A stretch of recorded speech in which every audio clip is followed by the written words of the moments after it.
السلام عليكم ورحمة الله وبركاته يا شباب، أخباركم إيه؟ عاملين إيه؟ أتمنى تكونوا بخير. فيديو النهاردة بعمله وأنا زعلان. الصراحة بعمله وأنا زعلان. يعني إيه أكبر منتخبين في المنتخبات العربية اللي مشاركة في كأس أفريقيا يتعادلوا في أول جولتين مع منتخبات ضعيفة؟ وليه؟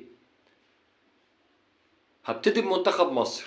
ليه تتعادل مع موزمبيق 2-2 وانت اللي تتعادل في آخر دقيقة بضربة جزاء كمان؟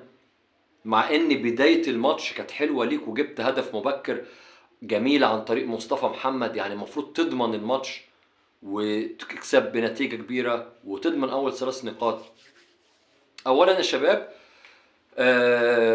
اللاعب المصري منذ 2010 2011 بيفتقد للروح القتالية والروح في الاداء. كل همه مين هيدفع لي اكتر، مين النادي اللي هيدفع لي فلوس اكتر. مفيش انتماء للجماهير او انتماء للتيشيرت. مع احترامي لمحمد صلاح، كلنا بنشوف بيعمل ايه في ليفربول وكلنا بنشوف بيعمل ايه في منتخب مصر. اما بقية اللاعبين حدث ولا حرج، ولا روح ولا شكل ولا طعم ولا لون، ولا المدرب البرتغالي فيتوريا فاهم ايه اللي بيحصل في الملعب ولا اي حاجة. جبنا هدف بدري عن طريق مصطفى محمد، المفروض تمسك الماتش وتحط التاني والتالت وتسيطر. فجأة اللعيبة يا أخي تتراجع وتسيب الماتش وتتراخى وتفتح اللعب في منتخب موزمبيق. مين موزمبيق ده عشان يجيب فيك 2-1؟ ايه يا حجازي الكرة دي؟ ده انت في السعودية بتبقى برنس ومتألق في الجون التاني. حاجة غريبة والله، محدش يستحملها. فقلت خلاص، منتخب مصر لعب وحش أول مرة وأداؤه تعبان وبتاع وخلاص، مش مشكلة، نشوف اللي بعده ايه. النهاردة جيت اتفرج على الجزائر وأنجولا. الجزائر نزلت قوية جدا، وبغداد بونجاح جاب هدف رائع بمهارة تهديفية جميلة، حطها بوش رجله، وقلت خلاص الحمد لله. انا بحب الجزائر زي ما انتم عارفين. قلت خلاص الحمد لله الجزائر هتتألق والماتش هيبقى بتاعها وسهل، رغم ان انجولا منتخب كبير مش صغير وعندهم مدرب برتغالي كويس. بس قلت خلاص لا، الجزائر اقوياء وناس محترفة في اوروبا وبتاع. بغداد ده ما شاء الله دبابة، جاب جون دبل كيك عالمي. للاسف اتلغى، يا ريتني كان الهدف ده اتحسب لانه جميل جدا، بس اتلغى.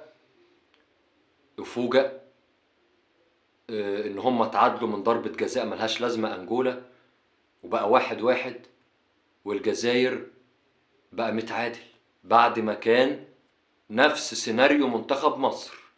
هدف مبكر، ماسك الشوط الاول كويس، ضاغط بيهاجم.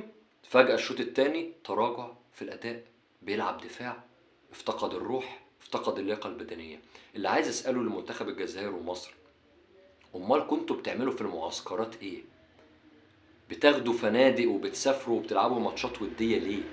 عشان الاداء يبقى بالمنظر ده؟ اعتقد الجزائريين اللي هيشوفوا في الفيديو مش هيبقوا راضيين عن اداء منتخبهم. انا استغربت. والمصريين اللي انا منهم اللي هيشوفوا الفيديو مش راضيين عن اداء منتخب مصر، وانا معاكم. كنت متوقع ان اكبر منتخبين عربيين في البطولة مصر والجزائر يعملوا احسن من كده. احنا واخدينها 7 مرات والجزائر بطلت في القاهرة للمرة التانية. فاتصدمت من طريقة الاداء الفرقتين. مصر عندها ماتش صعب مع غانا، غانا خسرت من الرأس الاخضر، هتموت نفسها طبعا في الماتش اللي جاي عشان تكسب.